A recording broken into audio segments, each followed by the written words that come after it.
안녕하세요. 뉴스반장입니다. 더불어민주당 지도부가 3일 오후 국회에서 긴급 간담회를 갖고 이낙연 대표의 사면 건의에 대한 의견을 교환했습니다. 이날 이낙연 대표와 김태년 원내대표, 양양자, 신동근, 염태영, 노웅래, 박성민 최고위원, 김태호 의원, 오영훈 당대표 비서실장, 최인호 수석 대변인 등이 간담회에 참석했는데요.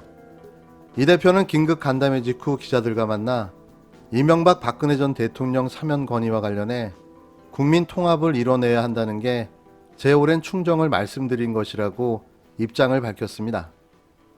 이 대표는 정치 또한 반목과 대결에 진영 정치를 뛰어넘어 국민 통합을 이루는 정치로 발전해 가야 한다고 믿는다며 이렇게 말했는데요. 사면 건의 결심에 대해 청와대와 사전 교감이 있었는지에 대해선 그런 일은 없었습니다라고 짤막하게 답했습니다. 이날 당 최고위는 이 대표의 결단 배경을 공유받고 국민적 공감대와 당사자들의 반성이 중요하다는 데 의견을 같이 했는데요.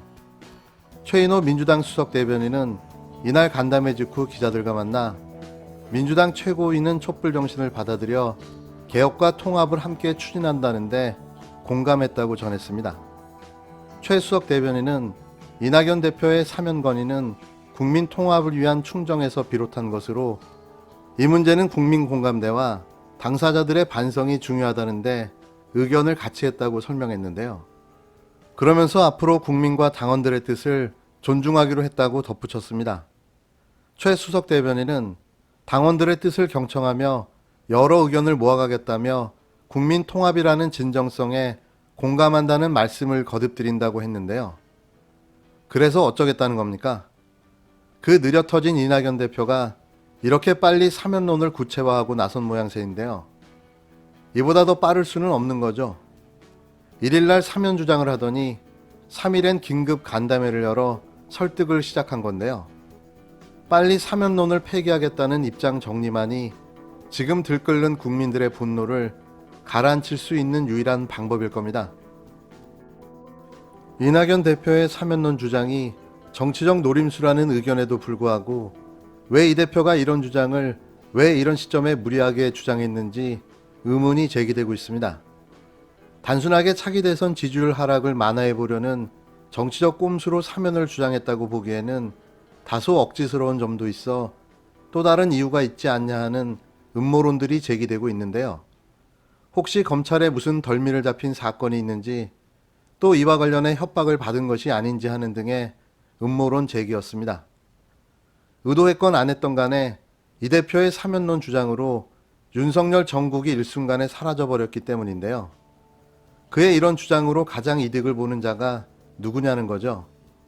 그건 바로 윤석열이라는 의심을 갖게 합니다.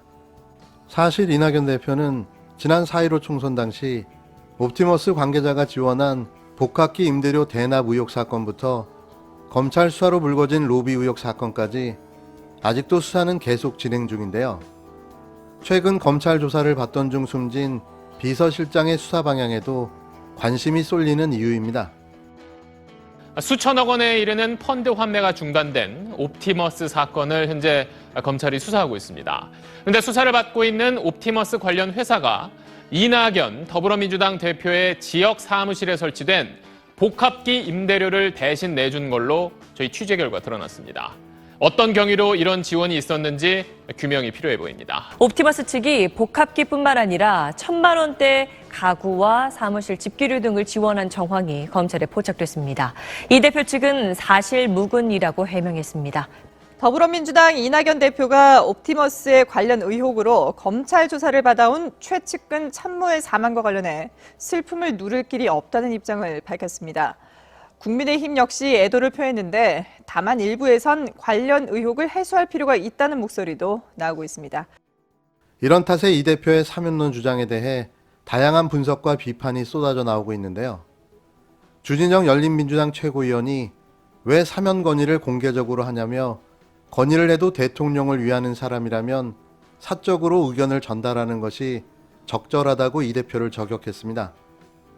민주당 20대 총선 정책 부단장을 지냈던 주 최고위원은 2일 자신의 페이스북에 글을 올려 사면은 대통령의 고유 권한으로 건의에도 결정은 대통령이 한다며 이같이 말했는데요. 앞서 이 대표는 적절한 시기가 오면 두 전직 대통령의 사면을 문재인 대통령께 거론하겠다며 시기에 따라 다른 방법도 있다. 집행이 확정되면 사면이 가능하지만 그 전에 형집행 정지라는 것도 있다고 말했습니다.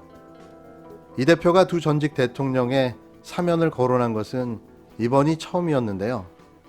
이에 대해 주 최고위원은 같은 편이라면 이런 걸 공개적으로 하지 않는다고 강조했습니다. 그러면서 여당 후보이자 차기 대권 유력 후보가 이렇게 공개적으로 건의한 뒤 만약 대통령이 사면한다면 마치 이낙연 씨가 건의해서 된 것처럼 보이게 된다고 비판했는데요. 따라서 사면을 통해 문 대통령이 얻는 것이 있다면 이낙연 씨가 가로채는 꼴이 되고 문 대통령이 잃는 것이 있어도 이 역시 이낙연 씨가 일부를 미리 나서서 가져가는 꼴이 된다고 지적했습니다. 이에 주 최고위원은 이낙연 씨가 이만한 걸 모를 사람도 아닌데 그렇게 했다면 무엇을 뜻하는 것일까라며 현 정부와 거리를 두고 독자적인 후보로 자리매김을 하겠다는 신호일 수도, 아니면 전두환이 6.29 선언을 노태우로 하여금 발표하게 한 것처럼 청와대와 사전 교감을 거친 후 나온 발언일 수도 있다고 추측했습니다. 하지만 여당 대표가 사면을 건의하겠다고 공개적으로 나서는 모습은 적절하지도 않고 자연스럽게 보이지도 않고 뭔가 의심스러운 구석이 있는 게 아닌가라는 생각을 하게 한다고 의문을 표했는데요. 저도 그게 미스테리입니다. 정작 이유는 다른 곳에 있다고 의심이 들기 시작했으니 이를 어쩌죠? 또 마컬럼 리스트로 알려진 황교익 씨가 더불어민주당을 위해 써야 하는 카드를 이낙연이 챙겨 먹는다고 말했는데요. 황 씨는 3일 자신의 페이스북에 사면 카드가 대선용으로 쓰일 수 있다는 생각을 했다. 박빙일 때는 무당파를 끌어오는 전략으로 써먹을 수 있다며 이같이 주장했습니다. 이어 황 씨는 그러니까 각 당의 대통령 후보가 정해지고 난 다음에나 사면 카드를 써야 하는 것이라며 정치가 참 무섭다고 말했는데요.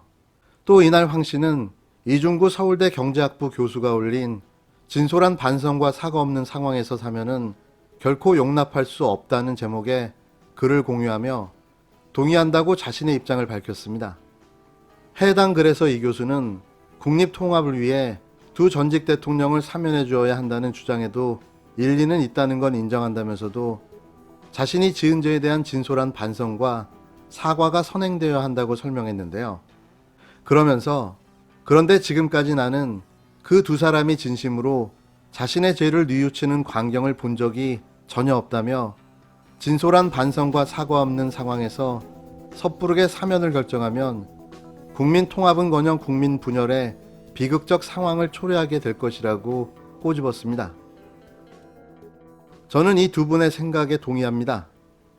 이낙연 대표의 사면론 주장은 다소 무리하고 억지스러운 면이 많은데요. 특히 시점이 왜 지금이냐는 거죠. 제가 음모론 영화를 많이 본 탓일까요? 자꾸 이유가 따로 있다는 생각이 계속 듭니다.